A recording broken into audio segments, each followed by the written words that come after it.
दोस्तों, आपको पता होगा भोजपुरी के सबसे बड़े सुपरस्टार खेसारी लाल यादव जी का दंश मूवी का ट्रेलर आने वाला है।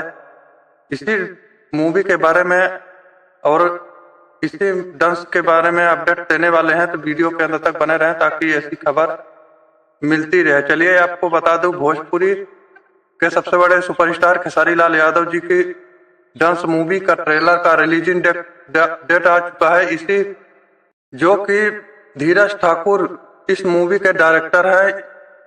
धीरज ठाकुर के द्वारा बताया गया है इंस्टाग्राम पर कि दंश मूवी का ट्रेलर इस दिन रिलीज होगा। तो दोस्तों, दंश मूवी का ट्रेलर रिलीज होगा 1 फरवरी सुबह के 7 बजे ग्लोबल म्यूजिक जंक्शन के यूट्यूब चैनल पर जाकर देख सकते हैं, जो कि बहुत ही शानदार ट्रेलर होने वाला है। और दंश मूवी रिलीज किया जाएगा 14 तारीख को, जो कि सिनेमा घरों में बवाल होने वाला है।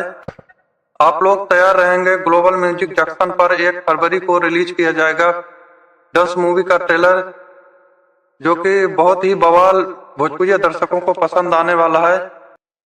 क्योंकि दंश मूवी का एक गाना रिलीज हुआ था, वो भी नंबर 1 ट्रेंडिंग पर आया था, और ये भी ट्रेलर दंश मूवी का नंबर 1 ट्रेंडिंग पर आएगा, इतना उम्मीद है।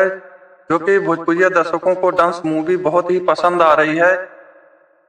आप लोगों को कैसा लगा कमेंट सेक्शन में जरूर बताएं। वीडियो पसंद